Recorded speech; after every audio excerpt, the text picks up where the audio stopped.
Okay, so what's the housing market going to look like for the next 5 years? Good question.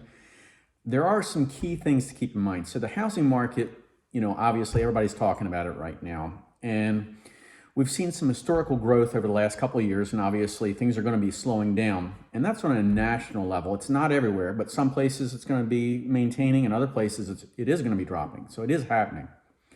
But many buyers in real estate have seen values go up in the past couple of years, but they're hoping that these values are going to go down for the next 12 to 18 months because affordability is the biggest problem right now. So, some experts are saying that they're seeing some pockets where prices are going lower. And I, for instance, I have a friend who lives in Oregon. He's a broker, and I've got a couple friends who live there, and they've told me their housing values have gone down by $100,000 or $200,000 in value. And in Florida, for instance,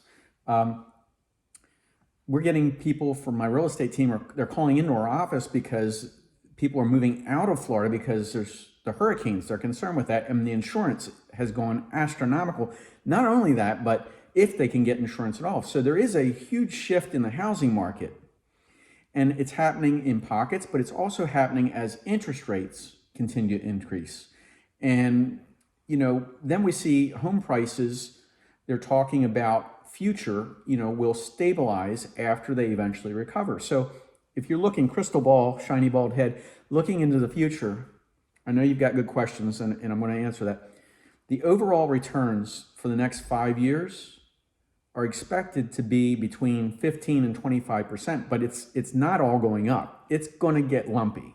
Okay, so we see investors who are saving for a down payment because interest rates are going higher. They're not putting their money into it. They can't get the return on investment. And we're seeing people who are retiring that are really concerned because they have a house to sell, or they're trading a home on one, they want a house all on one level. They're trading their house, what they were in, or maybe they want to move to warmer weather or lower taxes. But it doesn't matter to them about the home prices falling, because I've had the same conversation with them on the phone. Because they need a place to live. They've worked for it all their life, and it's happening. And so this is their time. But if you're trading a house out for another house, it's just a shift. You still need a place to live. Now, nobody has a crystal ball. Obviously, I see you shaking your head. And we can't be certain with what the future is going to hold for any home's value. But who would have guessed that prices have gone up like they have, right? So over the last few years, it would look completely different if COVID-19 didn't happen. There wouldn't be this supply chain issues. There wouldn't be all this supposedly inflation. There wouldn't be all these home prices, the interest rates going up. So there's always something that's happening. There's something that's always new and on the horizon, and we can't predict what's going to happen or when it's going to happen. And those types of shifts happen every single day.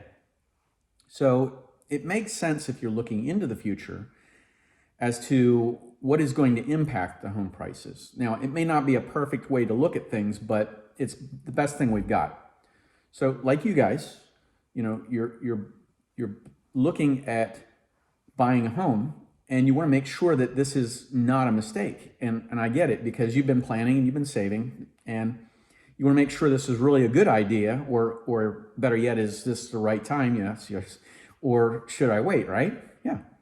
So thinking about all the plans that you've made, and think about how they turned out in a different way than what you originally thought they were going to be. How you expected it, yet how it turned out. And it turned out to be okay anyway. Well, same can be said kind of about the property values. Look at the house that you bought, years ago. You said, you remember 20 years ago when it was a $125,000 house, and you wish you would have bought another one at that point in time. And now it's $750,000. So what are properties going to look like, and what are they going to be over the next few years? So next year, year one, probably going to see some amazing home prices. They're not going to be diving like 50% off, but they may be lower over the next year. We're going to see increasing interest rates. Prices may come down. That's because of demand, and affordability. It's still an affordability issue. But like if you take a look at Freddie Mac, And they're saying right now our average interest rate on a 30-year fixed mortgage is right around 7%. So just a year ago, that was 3%. And that's a massive difference when you look at what the impact is, especially on like first-time home buyers or anybody thinking about moving like you guys. So you're going to sell your home now and you're going to profit, you're telling me, about $270,000 that you have in equity. And if you roll that into your next house, now you're talking about buying a house for $575,000. So let's say that 30-year mortgage of $300,000 at the current interest rate is 7%. That means your monthly payment is going to be about $2,000, right? Right. So you said last year that same interest rate would be about $1,350 a month because you've been watching the rates. But the one thing to remember is that same style house last year was asking $629, not today's $575. So it is all relative. Prices adjust, but so do the rates. So you can always refinance at a lower rate down the road as mortgage rates go down, because that's what they're predicting. So now what's going to happen 3 years from now? That was this year. Let's go talk about that. Are interest rates going to be higher or are they going to be lower? Experts are saying that property market might bottom out in late 2023. But if that's true, and Jerome Powell, that's the Fed, suggests that the interest rate cycle is likely to last longer than they originally predicted, peaking at about 5% by the end of 2023. So if that all works out, honestly, who knows what's going to happen, because, they told us also that inflation was transitory. Remember that? And how much are you paying right now for, energy and groceries and cars? But think about this. The lumber and building costs are going up too. So how much will it cost to build a house in 3 years? So if you look at future growth, anyone who's looking out there for a place, you need a place to live. And we still have a deficit of houses in the nation, and our population is still looking for a place to live. So there's that supply and demand. That hasn't changed. We can expect the housing market to follow a similar trend, okay? While the rates might be putting pressure on housing prices, mortgage, come up more expensive over time. But this goes on, and it appears that we're going to be coming to an end of that cycle of tightening of mortgages going up. So home buyers, this is over time, 3 years, are likely to hold off on their purchases. Think about all the things that you've not bought or the things that you've saved for. But now look, 5 years from now, a million things can happen, right? So how many unexpected events can happen? Just think about that. You still need a place to live. So the long term is positive. Do you think it's going to cost more to own a home today, or is it going to cost more to own a home in 8 years or 10 years? What if you didn't make the move? Now, who knows? But here's one example of the chief economist for National Association of Realtors. The guy's name is Lawrence Yun.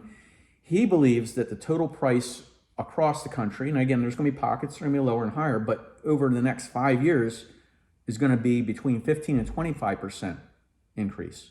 So how much more expensive will houses be? Well, part of that is because of labor costs and building costs and material costs and inflation. Everything costs more with inflation. But historically, if we look back over time, you could buy a really nice house back in the 80s for $79,000. And don't you think a lot of people were happy that they bought one when they did, even though the interest rates were high? But if you look back over the long term on how property has historically provided a consistent long-term return based above the rate of inflation. So that's over time. That's a straight line. It's, again, it's like that, but over a long time frame, it looks like a better idea about where things are going to be going. So it's important to keep in mind that the economy is going to probably get lumpy. So if you need to move, you need to move. It doesn't matter what's happening in the economy. But growth over the next 5 to 10 year period could look still pretty good because there's a supply and demand issue. And the main issue really in the future is going to be for housing affordability. It's not going to be the changes in the value of property. It's going to be the building costs and the costs of mortgages to actually buy them. So I know you've been preparing, you've been saving, you've been thinking about this, but like you, many home buyers are kind of stuck because you don't know what to do. Things are just a little bit out of range, and I get it. We're likely to see this housing market, this went from hot to slowing down this year, but mortgages are going to get more expensive in the meantime. So yeah, the prices are coming down, but the mortgages are going up. So if you're planning on buying anything, let's say in the next 12 months, you know what the golden rule is. When the one with the cash makes the rules. If you're financing, just keep an eye on rates and see where they're going. Because again, they're predicting over time, long term now, crystal ball, they'll be lowering. But I've had several people who are retiring and they've called the office and they've said, we're keeping an eye on things. We're not really sure. We don't want to take any crazy risks right now. But honestly, it's about taking calculated risks and strategic moves when the others are not.